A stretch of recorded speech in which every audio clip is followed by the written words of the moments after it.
Welcome channel. দেখো আজকের এই ক্লাসে আমরা একটা সুন্দর বিষয় নিয়ে আলোচনা করবো। দেখো এখানে বাক্যগুলো যেগুলো আমরা কমন ডেইলি লাইফে ব্যবহার করে থাকি। দেখো বাক্যগুলো কি আছে, অন্তত আমার কথা শোনো, অন্তত কিছু তো বলো, অন্তত কিছু তো বলো।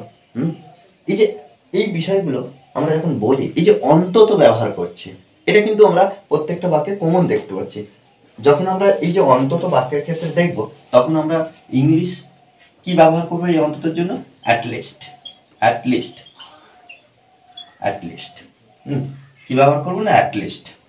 এবার বাক্যের গঠনটা কিভাবে হবে না, প্রত্যেকবারে আমরা ইংলিশ বাক্যের ক্ষেত্রেও কি করব না, অ্যাটলিস্ট ফার্স্ট টাইম বসাবো, তারপরে যে মিনিংটা থাকবে, যে এক্সপ্রেশন থাকবে বাক্যে, সেটা বসাবো।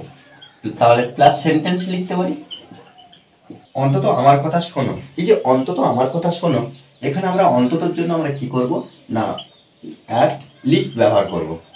অ্যাট লিস্ট, অন্তত আমার কথা শোনো। দেখো আমার কথা শোনো, এখানে কিন্তু সাবজেক্ট উজ্জ আছে, আমার কথা শোনো কে বলছে এটা কিন্তু দেওয়া নেই। যখন দেখবো সাবজেক্ট উজ্জ আছে, তখন আমরা ডাইরেক্ট ভার্ব দিয়ে শুরু করব। আর এই ধরনের বাক্য কি ইম্পারেটিভ সেন্টেন্স, আদেশ, অনুরোধ আর উপদেশের মধ্যে যে কোনো একটা পড়ছে। তাহলে আমার কথা শোনো, আমি আদেশ করছি আমার কথা শোনো, এই ধরনের হয়। তখন আমরা কি করবো, এই যে আমার কথা শোনো, লিসন, লিসন টু মি, মানে কি, মি মানে আমার কথা শোনো, লিসন টু মি, আমার কথা শোনো, অন্তত কিছু তো বলো, অন্তত কিছু তো বলো। আচ্ছা, এখানে অন্তত অ্যাটলিস্ট বসাবো, অ্যাটলিস্ট, অন্তত কিছু তো বলো।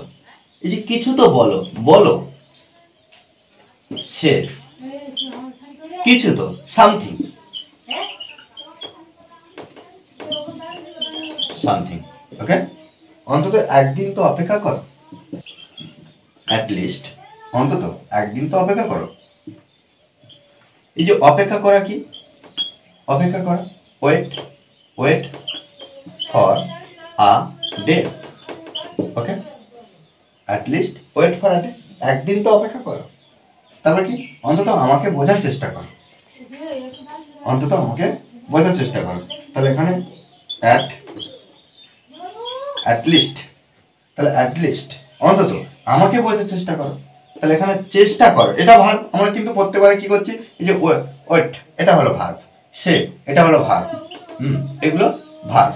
V1 লেসন এটা V1। তাহলে এখানে ট্রাই, ট্রাই মানে কি, চেষ্টা করো। ট্রাই টু কি, চেষ্টা মানে বোঝা, আন্ডারস্ট্যান্ড, আন্ডারস্ট্যান্ড। হ্যাঁ, ট্রাই টু আন্ডারস্ট্যান্ড, বোঝার চেষ্টা করো, কাকে, আমাকে, মি। ওকে, দেখো এইভাবে কিন্তু আমাদেরকে অনবরত প্র্যাকটিস করতে হবে, প্র্যাকটিসের বিকল্প নেই। ওকে, আমরা যত প্র্যাকটিস করবো নতুন নতুন বাংলা বাক্য খুব সহজভাবে ইংলিশে ট্রান্সলেট করতে পারবো। ওকে, আর এই ক্লাসটি ভালো লাগলে অবশ্যই লাইক করবেন, শেয়ার। আর যারা এখনো পর্যন্ত আমার এই চ্যানেলটি সাবস্ক্রাইব করেননি, তারা অবশ্যই চ্যানেলটি সাবস্ক্রাইব করে পাশে থাকবেন। Okay, thanks for watching this video.